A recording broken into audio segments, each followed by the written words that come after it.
Thank you, Chet. Bye-bye. Bye, Deanna. Good evening, everyone, and welcome to our professional development meeting for the month of November. Tonight, we're going to talk about, did our supply chains fail? There's been a lot of noise around the subject, and so we thought it would be kind of interesting to take a look at it and let you help us decide what your perspective is. So we're going to do some polling during the presentation, and then we'll give you the feedback at the end on how you felt as a group about whether or not our supply chains failed. So let's get started. Tonight, what we're going to do is we're going to talk about the purpose of supply chains just briefly, and then we'll talk a little bit about pass, fail, or graded performance. And then we're going to break out three different aspects of supply chain management. We're going to talk about demand management, where we gather the demand, the forecast, customer demand, all of the other demands that fit into that DRP, and how did that work? And who are the poster children for demand management, either good or bad? And then the second pillar, if you will, of the supply chain, what was the production output? And to talk about that, what I opted to do is talk about the impact on GDP and what happened to gross domestic product for the major players during all of this pandemic and the incredible stresses that we put on the supply chain in that time period. And then the third aspect will be transportation. How do we do as far as getting stuff from where it's being made to where it's being consumed? And what were the things that sort of got in the way of that, and how did that all work out? So that's what we're going to talk about. Then we'll close with, so what do we do now? And some ideas on what we need to do going forward. And as I said, we're going to meter this out. So for demand management, production output, and transportation, we're going to do a poll after those so that you have a chance to vote and tell us what you think. And then we'll look at the results before we close out. So if you've got any comments or questions that you want, please just put it in the chat, and I will. It should come up and let me know that you're out there and you've got something in the chat, and I will take it on at that point. So the purpose of supply chains. The definition down at the bottom. It's a network of suppliers that deliver products from raw materials to the end customers through either an engineered or transactional flow of information. And that's I guess probably right straight out of the Apex dictionary. But what supply chains really do is they flow value. And when we look at our supply chain, what we should be doing is we should be taking the value that we get from our suppliers. We incrementally improve that value through our processes, whatever they may be, at our station in the supply chain, and then we move it forward toward the ultimate customer and consumer, where they get to consume the product and experience the value of that product. So in a sort of a meta position on this, it's a continuation of value streams. We can break our supply chains down into individual value streams. We can do a value stream map of our entire supply chain. And with that, the other subset of that is we work within the supply chain to reduce waste, redundancy and waste. And if we can do that, then aren't we truly working on a lean process? So a good supply chain, a robust supply chain, is working to lean itself. That's the purpose of the supply chain. So let's flow value, connect our value streams, and reduce the waste. I posted this on LinkedIn when we were getting ready to advertise this meeting, and my friend Becky Morgan. For those of you who don't know Becky, Becky is an outstanding supply chain consultant out of Ohio. Becky and I have been working on and off together for a little over 20 years. And so she jumped right in and said, they performed exactly as designed, poorly. So I'm not sure whether she was saying, yeah, they fail, but they did do exactly what we wanted them to do, or what we thought we wanted them to do. They performed exactly as designed. So is that a pass or is that a fail? And so then that sort of raised the question for me, is pass fail the best way to measure the performance? Is that sufficient? Does it give us the opportunity to make improvement? Because when we grade something, when we measure its performance, one of the aspects of that is we're trying to make it better. The alternative would be if we gave out grades, an A if it's extremely excellent, or as my professor in undergraduate school, Bullet Bob Duncan, used to say, there may be an A in this class, but there will only be one if there are any. Thank you so much, Mr. Duncan. But anyway, it could be an A, it could be an F if they failed. And so then what happens to B, C, D? And we never put E in there because E could be misconstrued as excellent. So they dropped that out of the alphabet when it came to grading. So B, C, and D, do they really matter? And if it's A and F, then is it not pass and fail? So how about we grade those functions separately rather than saying overall, it was terrible. Let's look at the different functions and see what we come up with. So the first part of this, as I said, is demand management. And what happened? Well, we had the pandemic and we went nuts. March of 2020, we were in Los Angeles celebrating my father-in-law's 100th birthday on the 7th of March. We drove back and we got home on the 9th of March. And he said, they've locked me in my room. I can't get out. I can't go anywhere. I can't talk to anyone. I'm locked in my room. And that was the first. We knew that something was brewing, but we hadn't seen any action. That was the first action that came to my eyes with the pandemic, was that Arnie was locked away. And so that led to shutdowns. It led to isolation. And people were shutting down businesses, hotels were shutting down, schools were shutting down. The food industry was having a real turnaround because the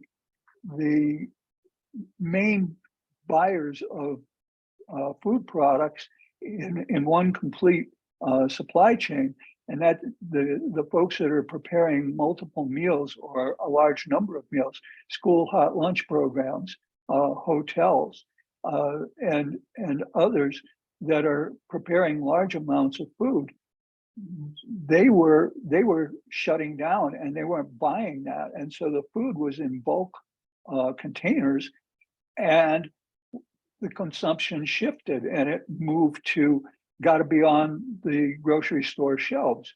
So as we started into that March, April, May, what we saw was there was that shift in consumption as people started to isolate.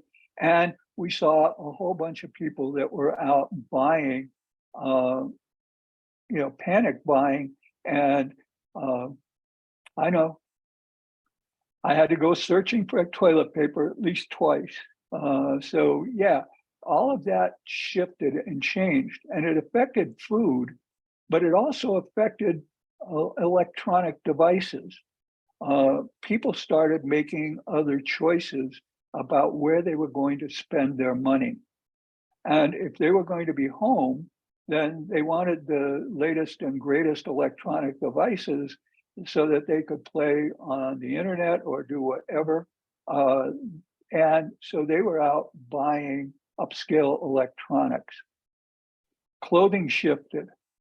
People were no longer wearing collared shirts, ties, suits. Women weren't wearing skirts and blouses and dresses, pantsuits.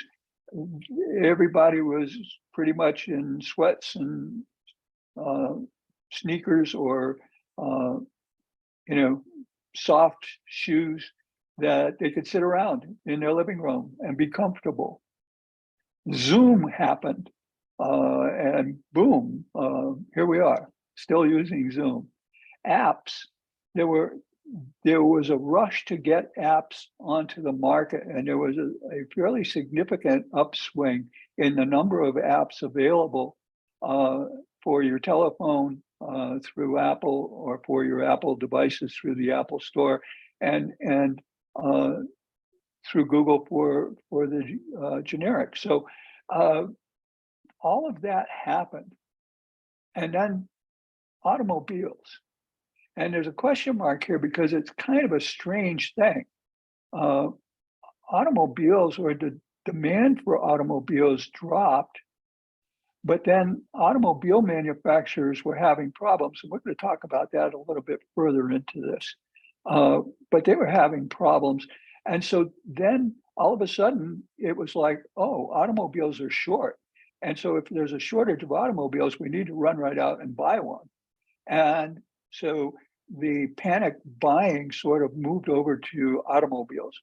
And what we saw was people were buying cars thousands of dollars over manufacturer's suggested retail price.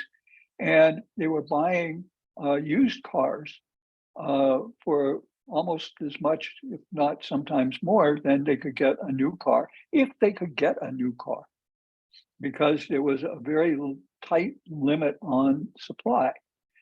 Why was there a tight limit? Well, we'll get to that, but one of the reasons was with the pandemic, the supply chain started to shake a little because we didn't know when people were going to be open. We didn't know when people were going to be closed.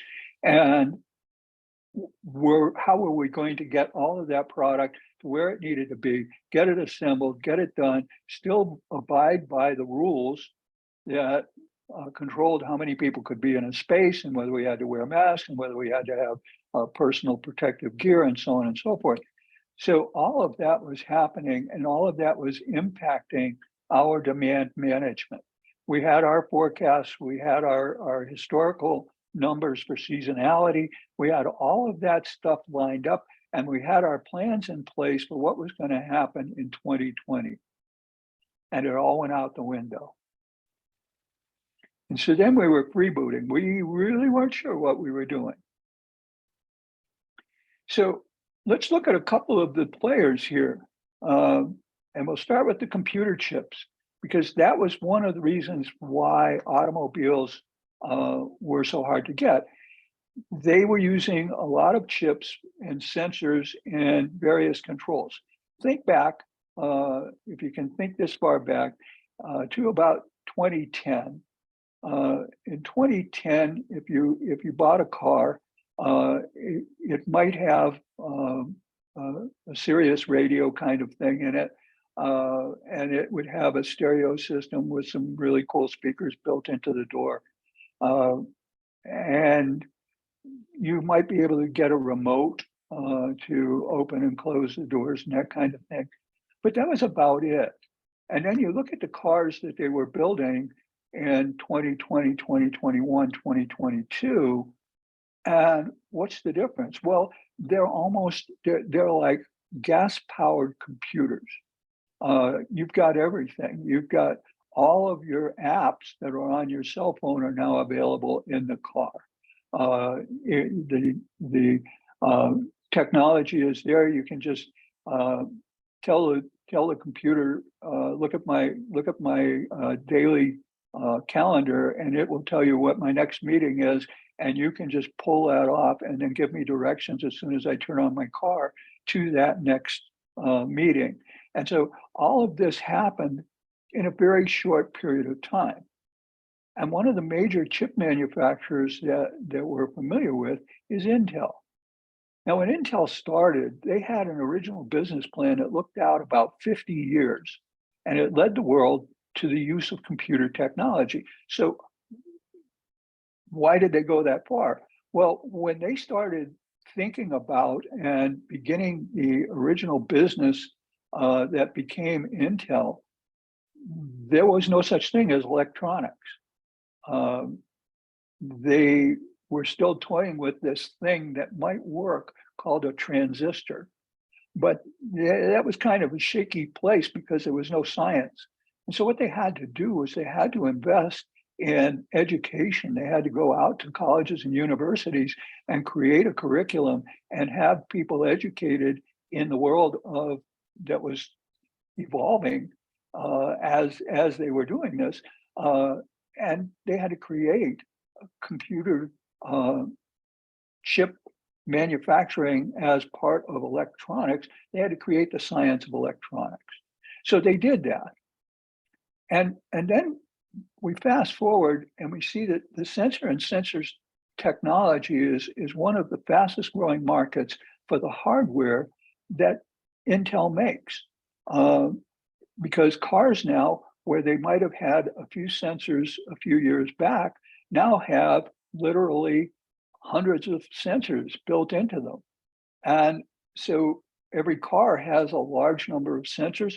They're making the same number of cars, but the demand has gone through the roof. So did they not see this coming? Did they not see that there was going to be a huge demand globally for high quality chips? Toyota, about 4 years ago, maybe 5 now, had a meeting. And one of the things that they had noticed, and one of the things that they talked about at the very high levels of Toyota, was the fact that there was going to be more and more demand for chips and for computer components.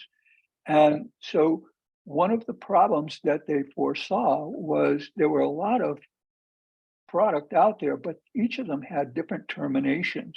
The packaging of the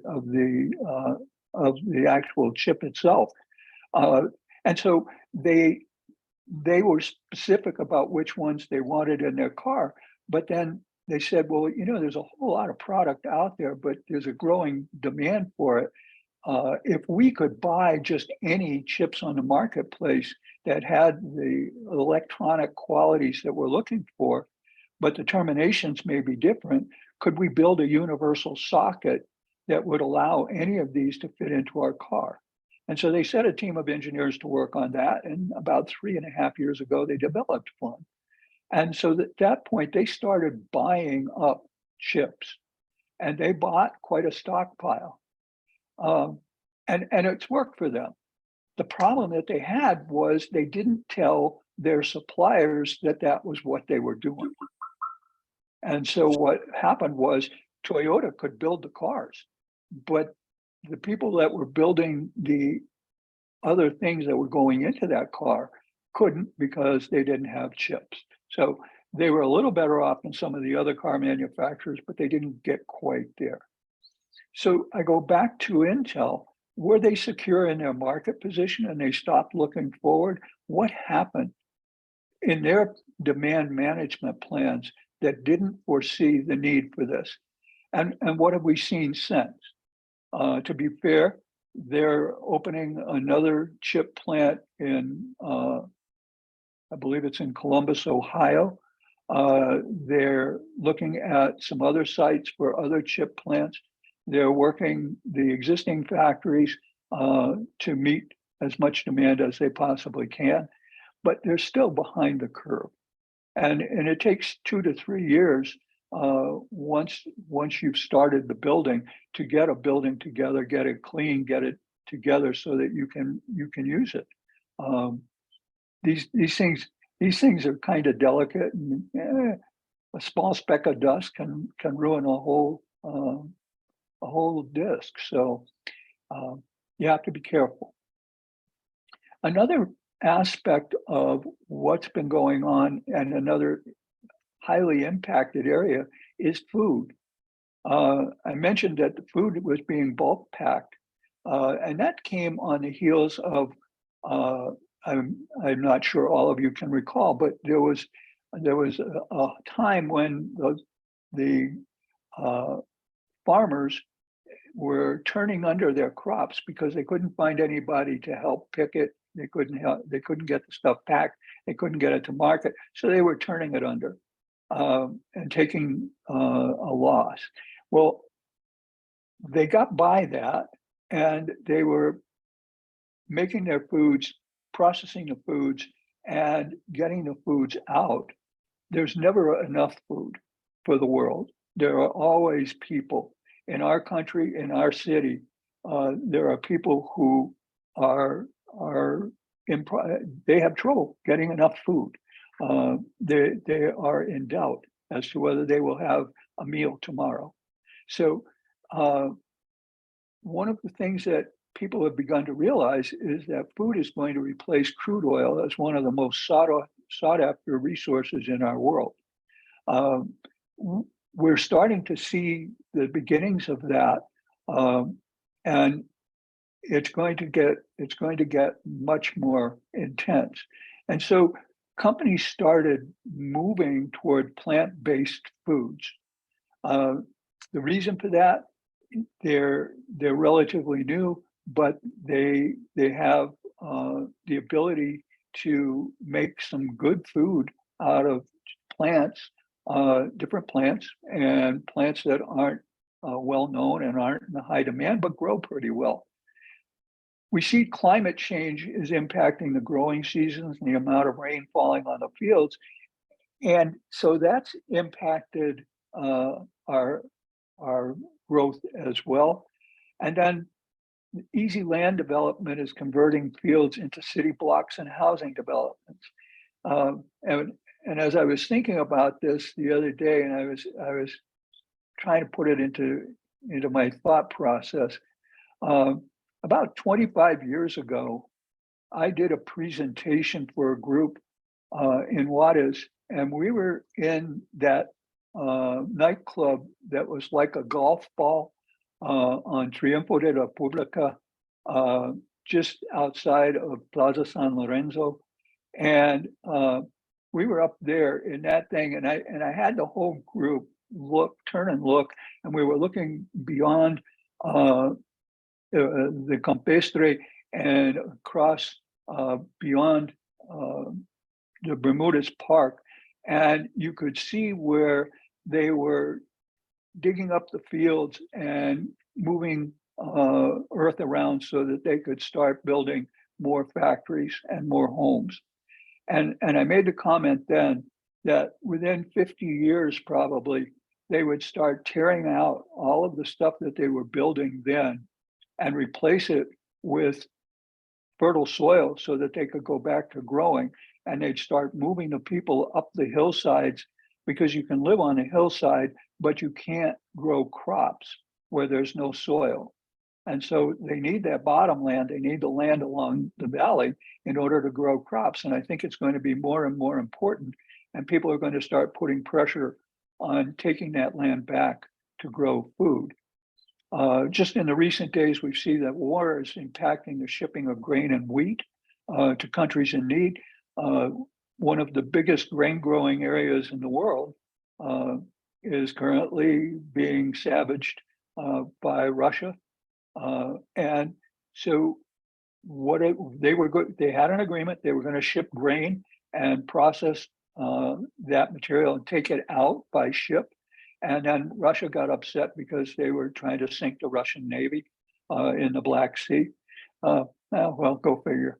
So anyway, the problem now is if they can't get that grain and wheat out, then it will rot and no one will get the benefit from it. And people are starving. So one of the other moves that's afoot, and we'll hear more about this in the next months and years to come, is that a lot of the grain that we grow goes to feed animals, beef animals, and pork, and chickens.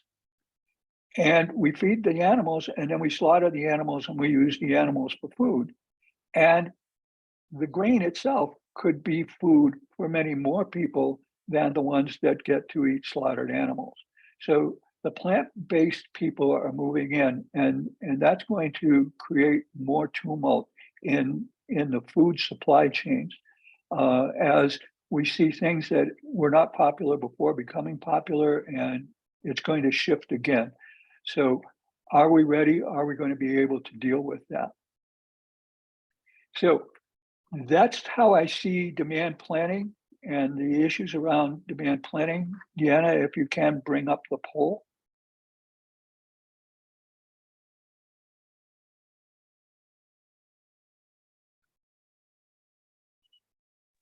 Let me stop. Just give me a second, Chet. Okay.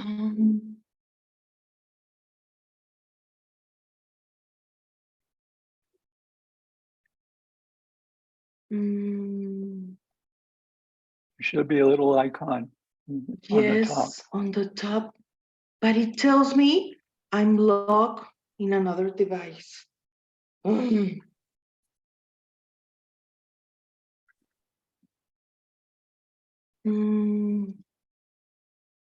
won't let you open it. Yes, I cannot open Chet. I'm sorry. Let me try with the second one, please. Okay. Okay. All right. So I'd like you to vote then in the chat. Just go on the chat and tell us whether it was pass or fail. I'll give you a minute to do that. Do do do do do do do do do do do. I'll stop. That's annoying.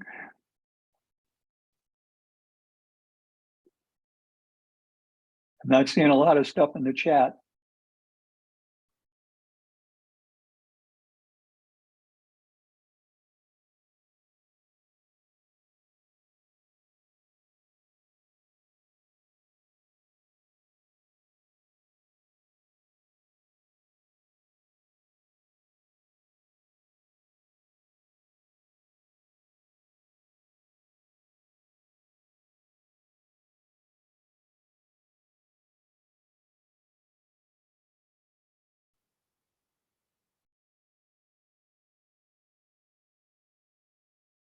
Okay. All right. Good. Thank you for chipping in. Everyone seems to think that we're doing okay, or at least we didn't fail that one. So let's move on to the next. And the next is, how are we doing on production output? You'll remember that in 2019, we had what we considered to be a normal year. Then in 2020, that was the beginning of the pandemic, and everything sort of came unhinged. And Donald Trump may or may not have left the presidency. And then 2021, everybody was saying, well, the economy's in the tank. We're not going to, it's not going to come back right away.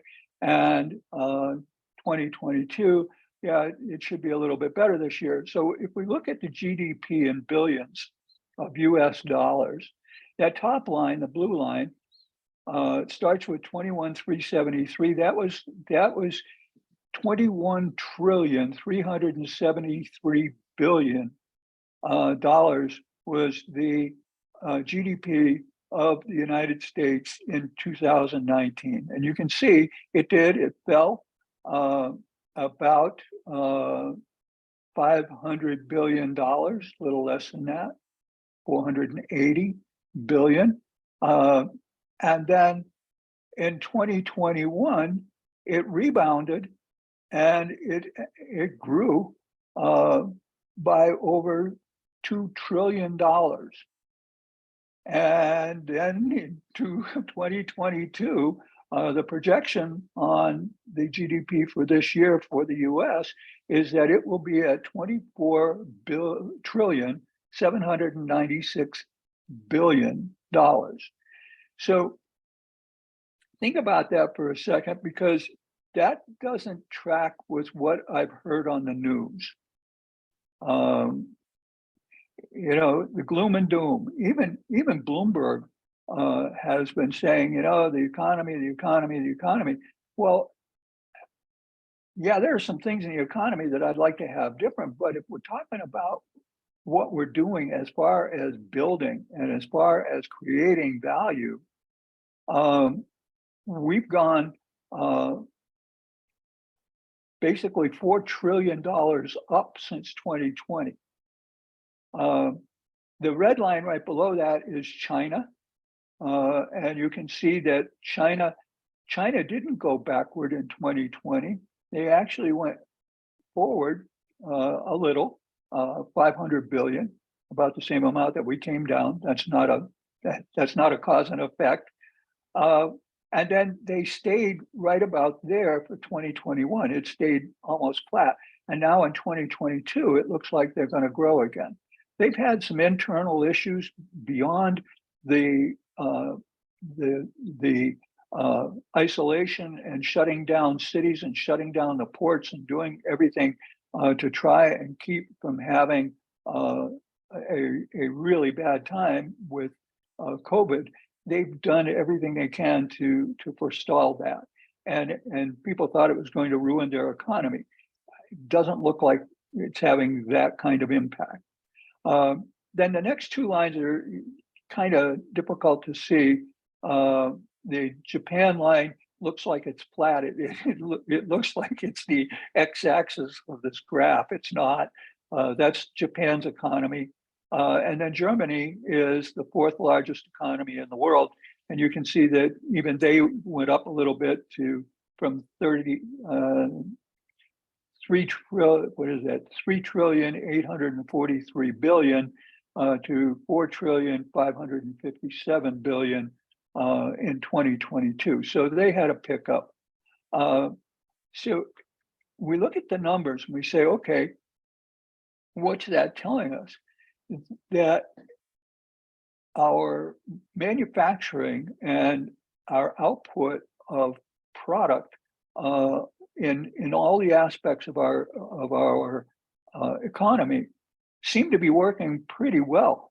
And then here in the U.S., you look at how many new jobs have been created, how much money is out there, and we're seeing the impact and the raising of prices and all of that. But how much of that is being generated by the economy, and how much of that is people gouging and trying to make more for themselves? And so I haven't been able to find the data. I haven't been able to get that deep in the bushes on the numbers yet. But I have a feeling that if we went out and tried to scrub the numbers, there's a lot of inflation that's caused by greed as opposed to the underlying numbers through the supply chain. That's just my take, right, wrong, or indifference. But one of the things that comes out of this as we look at it is the imbalances. The improvement of the US GDP in 2022 over 2021 is approximately 70% of Germany's entire GDP. Our improvement was greater than the GDP of Canada. So we improved more than Canada made in the entire year. So that doesn't sound like a weak company or a weak country that's having troubles economically. Most countries saw their GDP fall in 2022. It fell from 2020 to 2021, and it looks like it's going to fall again in 2022 because they haven't had the opportunity, they haven't had the ability to bounce back from the impact of COVID and the COVID-driven changes in world markets. So they're struggling, and they don't have the internal support to be able to move forward. They don't have the kind of engines that we have in our economy that can drive us forward. So we're seeing more and more countries that are losing GDP, and they're falling deeper and deeper into debt. We add drought to the mix because as you're probably familiar, if you watch any of the news shows, there's been drought in a lot of different parts of the world and floods everywhere else. And you have famine in Africa, famine in India, and in Pakistan and in other areas around that. But the two big areas that we identify are Africa and India, where more and more people are being killed by lack of food and lack of nourishment. So that's going to put stress on the rest of the world, because at some point we're going to recognize our responsibility for the other people living here, and they're going to want to reach in and get food. And so we get back to that plant derived food, and it becomes more and more important. My last thought about this one is the FDA oversaw the creation and distribution of several vaccines that were globally distributed, but they failed to do due diligence on a particular baby formula that we are now importing from other countries. Now, you may have forgotten about this, but Abbott Labs makes a specific formula for babies who have a particular disease or issue when they're born, and they have to take this formula well into their teens. Most of them grow out of it, but it takes them 12 to 14 years to do that. And so they take this formula for that length of time. The problem was that Abbott had a plant in Michigan, and it had a leaky roof. And they didn't bother to fix the roof. They just put tarps around and kept the water from dripping on the machines and dripping on the product. But that's not clean. And those of you who work in healthcare products, I mean, really? You did that? Oh my God. That's not the way that happens. And yet they did that for quite some time. And then the FDA came in and saw it, and they said, well, you need to fix that. And they went back again, and they hadn't fixed it. And so they shut them down. Abbott went through all of the stuff. They cleaned it up. They patched the roof. They did all of that. They started up again. And immediately they had a recall because they found that they had other problems. And so now they've just said, we're not going to do this. We're not going to build this particular baby formula at that plant. We don't have another plant that can do it. So we're going to build a new plant. Now, building a healthcare devices plant is sometimes easier than building a chip plant for Intel, but it still takes time. You got to build a building, you've got to put in all the equipment, you've got to start running some product, you've got to have the FDA come in, take a look, you've got to go through all the testing and everything else to make sure that it meets all the specifications and that it's fit for use. And then the FDA will sign off and allow you to manufacture in that facility. So this isn't going to end anytime soon. So there are imbalances here. We're improving. We're seeing the growth in GDP. We're seeing the growth in other marketplaces, but we're seeing other places where we've completely fallen down. So let's go back to the chat. What do you think? Pass or fail?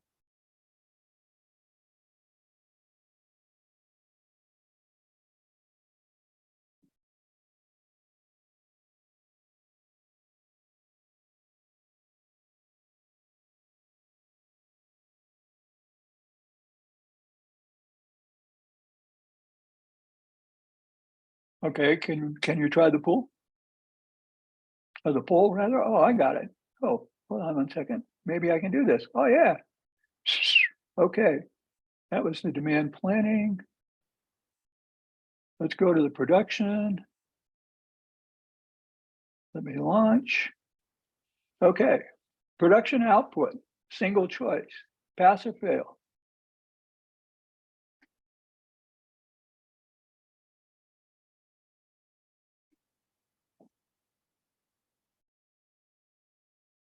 You rock, Deanna, you rock.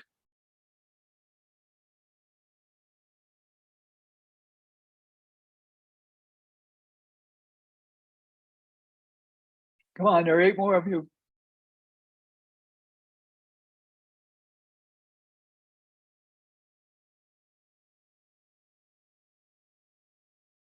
All right. So right now, 71% are saying we're failing on this aspect, and 38% say we're passing on this aspect. All right. Just shifted 33, 2/3 think that we're failing, and 1/3 think we're passing. All right, I'm going to end this one.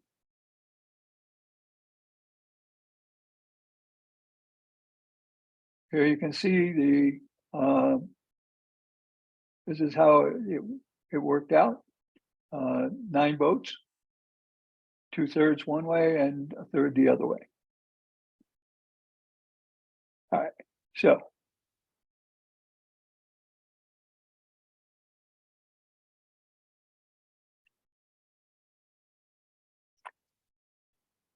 Let me put this away. All right, so then the third part of this is transportation. This is the most visible area. And I couldn't help myself. Ships. And then planes, trains, and automobiles, because I love that movie. So let's talk about transportation. You remember the Ever Forward? This is the ship that ended up trying to power itself out of the Suez Canal, blocked the Suez Canal for 6-7 days, and then it ended up being freed and moved down to a lake, or moved up to a lake, because it actually was going north. And it was then anchored in that lake for 4 months while they figured out who was going to pay how much to whom. So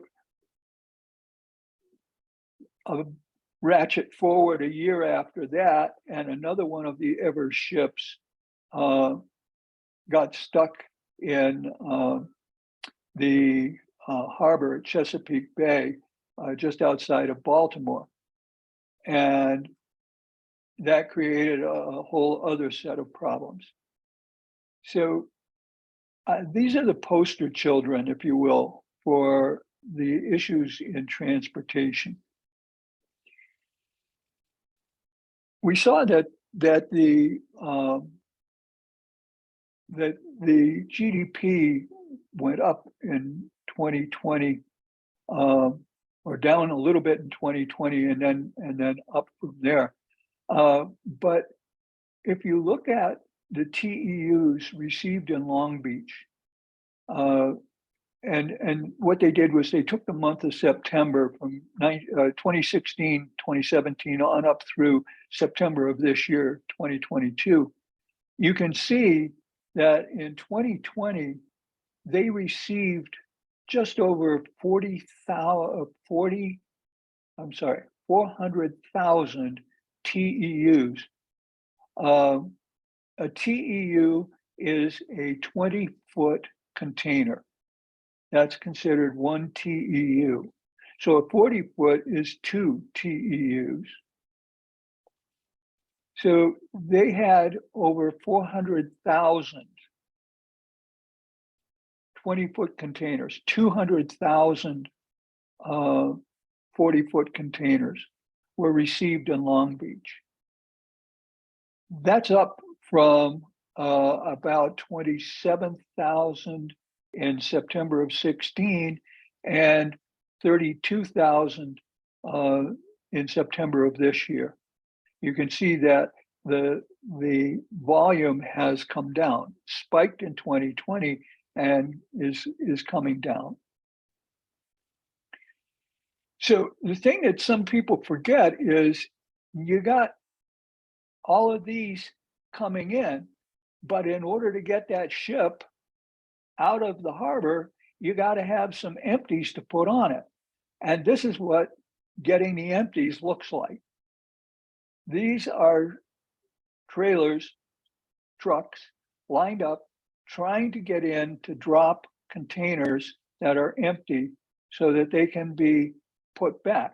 And then some of them have no container, but they've got the rack to carry a container, and they're trying to drop that off as well.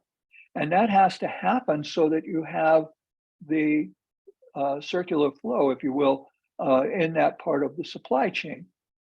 And return goods, right? We talk about the need to plan return goods whenever we plan our supply chain. Well, here you go. The return goods in transportation are empty containers.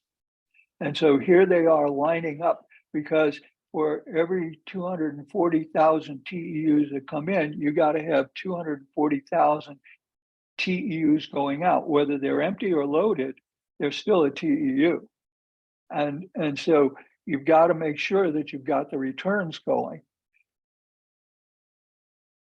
Just think about that for a second. And then here's some more information. One ship can carry 24,000 TEU. There are actually several ships now that can go above that to about 25,000. That is 24,000 20-foot containers. If they were all 40-foot containers, there would be 12,000 of them.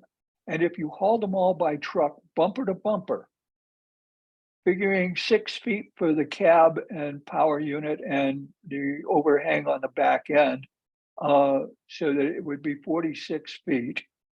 If you took that ship and unloaded it, it would be a chain 105 miles long. The return of empty containers would be an additional 105 miles long. That, for those of you who don't live here in El Paso, would be 20% of the way from here to San Antonio, maybe a little bit further. So it's really high volume. The September 2020 was the receipt of 405,618 TEU. Now this is only in Long Beach. This would have created a line 3,547 miles long. That would have gone pretty much across the country, bumper to bumper. There are only a few super ports that can handle that volume. Long Beach, LA, because there are two different port groups, but they work side by side and it's the same port. So it's Long Beach, LA. Tacoma up in Washington can handle it, and in Baltimore. Now there are other ports that can handle one or two, but they have a real problem with these mega-sized ships. The other thing is these ships can't go through the Panama Canal. They had their issues with the Suez Canal and the Chesapeake Bay, and I already talked about that, but they can't go through the Panama Canal, they're too big. So if they're selling from China to the US, they're limited. They can only come into Long Beach, or they can go to Tacoma, or if they're going to go to Baltimore, they either have to go around South America and go that way, or to come out of China, go across the Indian Ocean up through the Red Sea, take the Suez Canal through the Mediterranean out into the Atlantic and come to Baltimore. But that's a long way to drive to get product to Baltimore. So this is a problem. It's high volume. And the other thing that happened in 2021, the shippers, the people who own the boats and get pretty good part of the money, made $500 billion in profit, $500 billion in profit in 1 year. Why? You may remember that the norm is somewhere around $1,000, $1,400 per TEU to move a container from China to the US. But some of them, that was the contracted price. But then what was happening was companies wanted to move their container and they were willing to pay more on the spot market. And so they were allowing people to cut in line with their container for $20,000 a container or $25,000 a container. Well, if you're shipping a container filled with iPhones, that's maybe a good deal. But that's a lot of money. And so the shippers made a huge amount of money in 2021. And this reminded me of batch manufacturing. Now, some of you may not be old enough to remember when we ran batches, but we would set up and we would run a large batch of product to gain the economy of scale. Oh, we can't run that in a small batch. It takes us too long to set up. And once we get it set up, we're just going to run the hell out of it. And we'll make, 500,000 parts. Yeah, we won't sell those for the next 2 or 3 years, but they will make money for us every time we sell them. Well, okay. So we would create these large batches and we'd put them out on the shop floor with a router that listed the work centers, and they would have to be moved from one to the next to the next. And they would be in multiple containers. And those routers would sometimes get lost and the order number would sometimes get lost. And we would go all over the floor trying to find these things and get them through so that we could get them into finished goods. And we struggled to move the orders to completion. To overcome that, we changed over to cellular manufacturing and we reduced the time it took to make one piece, and we reduced the lot sizes to smaller orders, and we gained productivity and we made more money. Now, the good news in all of this is the ship owners seem to be thinking along that line, as their huge ships often sit still waiting for a particular dock that can handle their length and breadth. And so they sit outside of Long Beach, LA, or Tacoma, or wherever they're going, whatever port they're headed to. They sit outside waiting until the appropriate dock is available. And so they spend a lot of time sitting still. The ships leave China, they pull out of the harbor, and then many of them reduce speed to about 4 knots, which is about 6 miles an hour. And that conserves as much fuel as possible. That it takes them less fuel to come across at that speed than any other speed. And so that saves money on fuel, but it also allows them to try to reduce the amount of time that they're going to be sitting and waiting, because they can tell the dock exactly when they're going to be there so that they have a better opportunity of getting in quicker and getting unloaded and then reloaded. Remember, you got to unload it, then you got to reload it. And so their dwell time at the dock oftentimes is 10 to 15 days. So, and you got 240,000 TEU that you got to take off, and 240,000 more that you have to put on. So it takes some time. So the ship owners are looking and they're saying, but what if we could go to Oakland, or what if we could go, to some of the other docks and, deliver our goods there? Well, they can only deal with smaller ships. And so they're actually ordering smaller ships. They're going to move down from those super mega ships and pull back. The ships that are on order for 2023, 2024, and 2025, there are only, I believe, 2 of the really large ships, and there are multiples that are coming in smaller, so that they can hit more ports. They won't carry as many containers, but they'll be able to move more quickly. like cellular manufacturing. They'll be able to get in quicker. They'll be able to get their loads undone and the new loads put in place and out. Like cellular manufacturing, it's going to be a lot faster for them.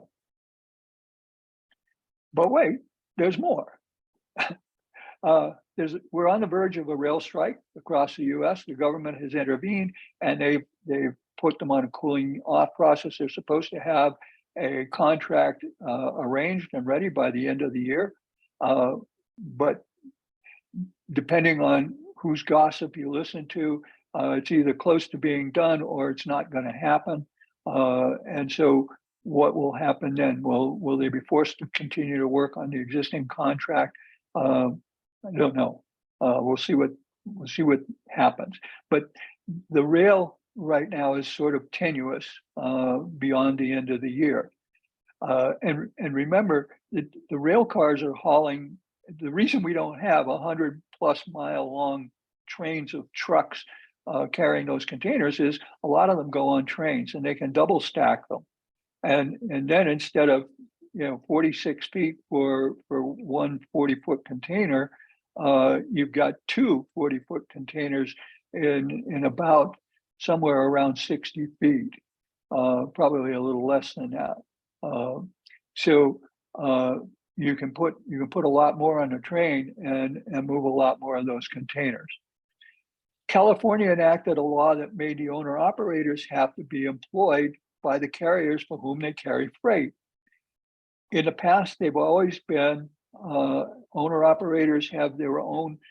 They may have an LLC. They may just have a simple company, but they've always just worked and then they've gotten a 1099 for their work, and then they figured out how much tax they had to pay and all of the benefits. The state of California said, no, we don't want that anymore. They're going to have to be employed, and so a bunch of the truckers said, I didn't go out and get my own rig and start my own business so that I could be somebody else's truck driver again. So if they weren't willing to move to other states, then they got out of the business. And so about 10% of the available truck fleet has gone that way.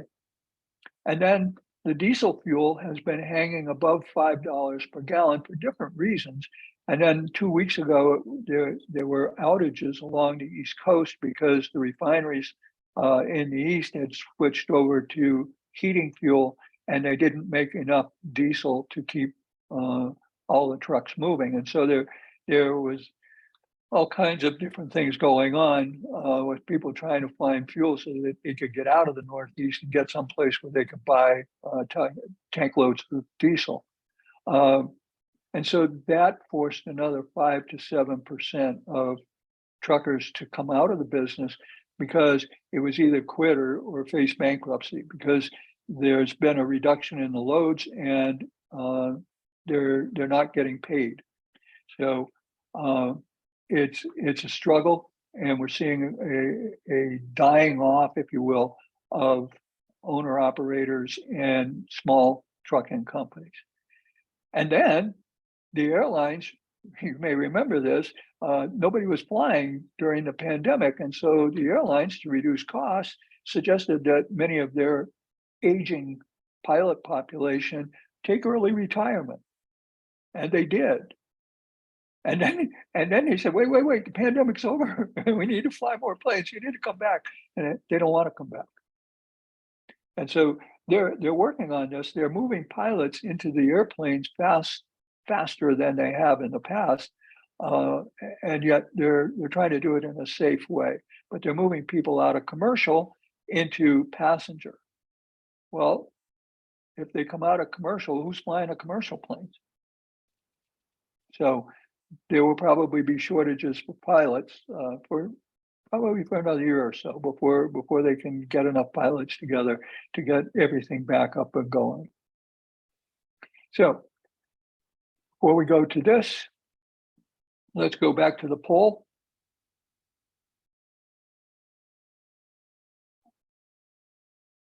And let me bring up the third one. Transportation. So are we pass or fail in transportation? Your perspective.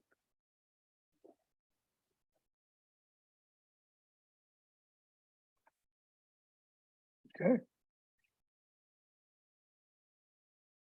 The votes are coming in.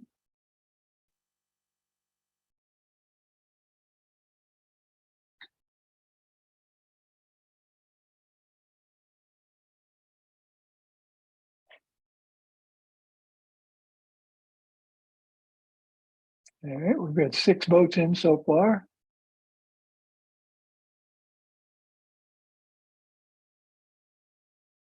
Going once, going twice. All right, I'll end the poll, share the results. So one person thought that we were passing on transportation. 5 of you think that we're failing on transportation. It's interesting. It's difficult and it's highly visible. So if you ask people about supply chain, the first thing they think about is trucks because they see trucks on the highway all the time. And that's where their thinking stops. So what can be done? How do we fix some of this? We can start by understanding our supply chains and how they work and what they cost. Many of us understand what's going on between us and our suppliers or us and our customers, but few of us have the opportunity to go out and really look at what's going on with our suppliers and our suppliers' suppliers, and how are each of those different segments of suppliers working with us. And then what's our outbound from the manufacturing center? What's our outbound looking like, and how are we managing that out to the end customer? And then how much does that cost? And how can we then improve their productivity and the throughput, so that we've focused on the manufacturing plant, and we've gotten some pretty good gains in some manufacturing plants. They've done a really good job of getting lean and increasing their throughput. They've followed the theory of constraints, and they understand how to manage all of that. But what are we doing in the supply chain? Are we using the same tools? Are we out there working very proactively to make sure that that translates all the way out to our customer and to that customer's customer? And we need to start using total cost of ownership instead of piece price as we negotiate goals with suppliers. If we look at total cost of ownership and we work to reduce the total cost of ownership instead of the piece price, what happens a lot of times is we negotiate real well on the piece price, but then we give it all back with how we're going to handle transportation and how we're going to handle inspections and how we're going to handle all these other things. And we get nickel and dimed around that piece price, and we end up with penalties and fees and other things, and it all goes away because it's actually costing us more. If we look at total cost of ownership, does that mean that we should be looking at suppliers who are physically, geographically closer to us, rather than buying from someone who's in China or in India or in Sydney, Australia? We may want to look at, can we find somebody in Canada? Can we find somebody in El Paso, Texas that can fill the need for us and work with us to make it a much lower cost of ownership? We need to drive smarter business. And we do that through certification, through education, through growth, and through learning. So work to have a smarter business, drive it forward. I return to They performed exactly as designed, poorly. And now let me do, if I can, I'll do the summary here.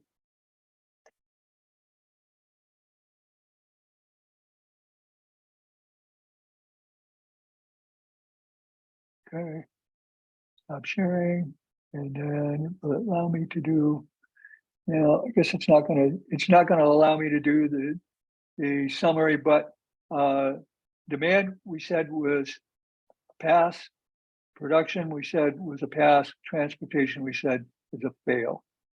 So that's your vote. Spend your time looking at your transportation and see what you can do to make your transportation work better for you.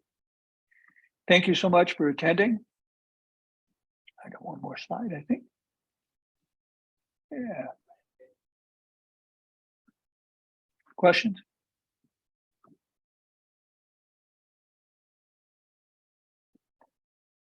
Thank you for coming. Thank you, Chet. Hey, thank you so much. Chet.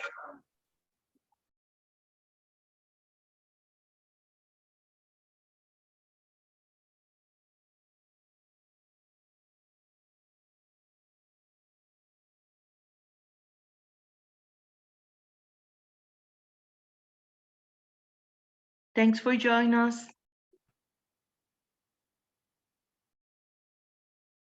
Okay, you're going to stop the recording? Yes.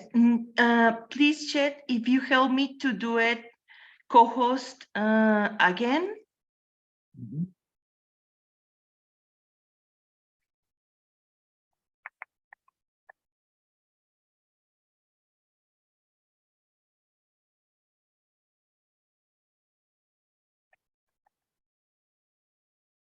Participants.